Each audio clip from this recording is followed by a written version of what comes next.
سن لیں امال جو آپ کے ہیں وہ جب آپ نبی صلی اللہ علیہ وسلم کے کردار کے اوپر کوشش کریں گے ان کے راستے پہ ان کی سنت پہ چلنے کی تو آپ کی خود ہی معاشرے میں عزت اوپر جانی شروع ہو جائے گی. اگر وہ ایک عیسائی یا ایک یہودی یا ہندو اگر وہ اس پہ چلے گا وہ بھی اس کی بھی عزت اوپر چلی جائے گی کیونکہ وہ رحمت للعالمین ہیں, سب انسانوں کے لیے رحمت بن کے آئے ہیں. یہ سمجھنا ہے آپ نے.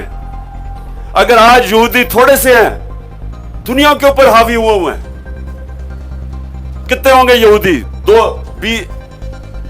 6 کروڑ 8 کروڑ 10 کروڑ زیادہ سے زیادہ ہیں, اس سے اتنے بھی شاید نہیں ہیں. اور مسلمان 1.5 ارب مسلمان ہیں. وہ تھوڑے سے یہودی اگر آج دنیا کے اوپر کنٹرول کرتے ہیں, اس لیے کرتے ہیں وہ پڑھتے بہت زیادہ ہیں, محنت بہت کرتے ہیں. جو نبی نے کہا تھا کہ اگر چائنا بھی علم حاصل کرنے کے لیے جانا پڑے تو جاؤ, ان دنوں میں چائنا جانے کا مطلب اپنی جان سے کھیلنا تھا, شاید ہی کوئی بچ کے آتا تھا واپس. تو اگر آج دوسری قومیں دوسرے دین کے لوگ اگر علم کے اوپر اترا ہمارے سے زیادہ اگر وہ زور دیتے ہیں علم حاصل کرنے کا تو اللہ ان کو اوپر لے جائے گا. اگر اللہ جب سے اس نے دنیا بنائی ہے حکم کیا کہ میں اس انسان کو جو محنت کرتا ہے وہی اوپر جائے گا, اگر ہم محنت نہیں کریں گے تو ہم اوپر نہیں جائیں گے. تو میں آپ کو بتا رہا تھا کہ میں جب میرے سے بہتر کھلاڑی بھی تھے, میری خواب ان سے بڑی تھی, میں پھر ایک جگہ پہ پہنچتا تھا پھر میں اس کے بعد اپنا اور خواب بڑی کر دیتا تھا. اگر میں ایک گول پہ پہنچ جاؤں پھر میں اگلا گول سیٹ کر دیتا تھا, میں کبھی رکتا نہیں تھا. اور جب تک آپ اپنے آپ کو چیلنج کرتے رہتے ہیں اللہ آپ کو اوپر لے جاتا ہے. آپ کے اندر جو صلاحیت اللہ نے سب میں ڈالی ہوئی ہے وہ نکلنی شروع ہو جاتی ہے. ایک آدمی اگر بستر میں سارا دن سوتا رہے, کھائے پیے اور سوتا رہے, وہ بڑی جلدی بوڑھا ہو جاتا ہے, اس کو بیماریاں ہو جاتی ہیں. دوسرا آدمی محنت کرتا ہے, نوجوان جو پڑھائی کے ماں باپ کے پاس پیسے نہیں ہیں, وہ دہاڑی بھی کرتا ہے, وہ آگے پڑھتا بھی ہے, وہ جو صلاحیت اس میں ہوگی اس کو کوئی مقابلہ نہیں کر سکے گا کیونکہ وہ محنت اتنی زیادہ کرتا ہے کہ اس کے لیے مشکلیں آسان ہو جاتی ہیں. جب آپ اپنے آپ کو اللہ نے آپ کو بنایا ایسا ہے کہ جتنی آپ محنت کریں گے اور زور لگائیں گے اور اپنے اوپر اور چیلنجز دیتے رہیں گے اتنے بڑے آپ انسان بنتے رہیں گے. تو میں باقیوں سے کھلاڑیوں سے کیوں آگے نکل گیا؟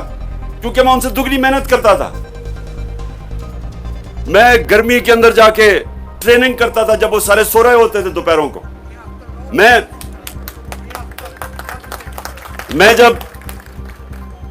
جب میں میچ کھیلتا تھا تو سارا جب بھی برا کرتا تھا اپنا جائزہ لیتا تھا, رجسٹر بنایا تھا کیا غلطی کی میں نے, پھر میں پریکٹس نیٹ پہ جا کے اپنی غلطیاں دور کرتا تھا. جب لوگ نہیں محنت کرتے تھے, جسم کو اپنا تکڑا کرتا تھا, ایکسرسائز کرتا تھا باقیوں سے زیادہ, بلکہ ایکسرسائز میں نے پاکستانی ٹیم میں شروع کی تھی, اس سے پہلے کوئی ایکسرسائز ہی نہیں کرتا تھا. لیکن اب میں آپ کو کیا کہہ رہا ہوں, آپ جو چاہیں آپ بن سکتے ہیں, لیکن شرط یہ ہے کہ آپ پھر اس کے لیے محنت کریں. اور جب برا وقت آئے, یہ سب سے بڑا سمجھنے کی بات ہے, جب آپ دنیا میں اوپر جا رہے ہوتے ہیں, کوشش کر رہے ہوتے ہیں, بڑے بڑے جو آپ کے مقاصد ہوتے ہیں, کوئی بڑی خواب ہوتی ہے, جتنا آپ اوپر سوچتے ہیں اتنے بڑے وقت آتے ہیں. یہ کبھی نہ سوچیں کہ پہلے دن سے جو آدمی نے فیصلہ کیا وہ اوپر چلا گیا, ایسے نہیں ہوتا. آپ جب بھی آپ کا بڑا مقصد ہوتا ہے آپ کو مشکل وقت سے گزرنا پڑتا ہے, اور کامیاب انسان وہ ہوتا ہے جو مشکل وقت کو سنبھالنا جانتا ہے کہ کیسے مشکل وقت میں نے کیسے نکلنا ہے. اور میں آپ کو بتاتا ہوں میرے سے زیادہ آپ میں کسی نے مشکل وقت نہیں دیکھے. وہ کیا ہوتا ہے طریقہ نکلنے کا؟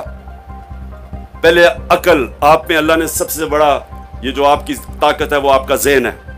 پہلے سوچیں کہ یہ مشکل وقت کیوں آیا, میں نے کیا غلطیاں کی. آپ کو اپنی غلطیوں کا جائزہ لینے آنا چاہیے. جب آپ کو پتہ چلے گا یہ غلطی کی, پھر محنت کر کے اس کو دور کریں, اور پھر جب آپ کھڑے ہوں گے آپ پہلے سے بھی اوپر چلے جائیں گے. تو زندگی ایک سائیکل کا نام ہے, ایسے جاتی ہے اوپر. برا وقت نیچے آتا ہے تو اللہ جب آپ کو کہتا ہے نا کہ میں ہر مشکل کے بعد آسانیاں پیدا کرتا ہوں، قرآن کی آیت ہے وَإِنَّ مَعَ الْعُسْرِ يُسْرًا إِنَّ مَعَ الْعُسْرِ يُسْرًا، کہ ہر مشکل کے بعد میں آسانیاں پیدا کرتا ہوں، کیونکہ وہ اس کے لیے جو ایمان رکھتا ہے، جو پتہ ہے کہ مشکل وقت ہے اور میں محنت کر کے اس سے نکلوں گا۔ تو جو سب سے بڑی مثال ہے وہ میرے نبی صلی اللہ علیہ وسلم کی ہے کہ انہوں نے جب اللہ نے جب ان کو نبوت دی تو اس سے پہلے ان کی مشکل زندگی نہیں تھی، تاجر تھے، عزت تھی معاشرے میں، ہر مسئلے مسائل میں وہ ان کو کہتے تھے کہ ان کے پاس جاؤ ہمارے مسئلے حل کرنے کے لیے، کیونکہ امانت دار تھے، سچے تھے، رسپیکٹ تھی۔ جیسے ہی نبوت کا حکم ملا کہ آپ جاؤ پیغام دو اللہ کا، تو جیسے ہی گئے تو مشکلوں اور مشکلیں آنی شروع ہوئی، امتحان آنے شروع ہوئے۔ تو جیسے ہی ان کو اللہ نے حکم دیا پیغام دینے کا تو ہر قسم کی مشکلوں کا سامنا کرنا پڑا۔ جب ان کو طنز کیا ابو جہل نے تو حضرت خدیجہ کے پاس جا کے دکھی تھے، آنسو تھے آنکھوں میں کہ ایک ایماندار، امانت دار اور ایک عزت دار انسان کو کس طرح کوئی طنز کر سکتا ہے۔ اور پھر جب وہ طائف میں جب بچوں سے انہوں نے پتھر پکوائے ہمارے نبی صلی اللہ علیہ وسلم کی طرف، تو وہ سب سے مشکل وقت تھا ان کے لیے۔ لیکن سوال سب یہ پوچھے کہ اللہ نے جس کو اپنا حبیب کہا ہے، واحد انسان جو اللہ نے کہا یہ میرا حبیب ہے، جس سے اللہ پیار کرتا ہے، اس کو اس مشکل وقت سے کیوں گزارا؟ سب کو بتانے کے لیے کہ مشکل وقت کا سامنا جب کرتے ہیں، اگر اوپر جانا ہے تو جو اللہ نے اپنا حبیب اور جس نے سب سے دنیا کی تاریخ میں کامیاب انسان، تو اس کو مشکل وقت سے اللہ نے اس لیے گزارا کہ مشکل وقت میں انسان تکڑا ہوتا ہے، طاقت اس میں تب آتی ہے، اوپر جانے کے لیے مشکل وقت سے گزرنا پڑتا ہے۔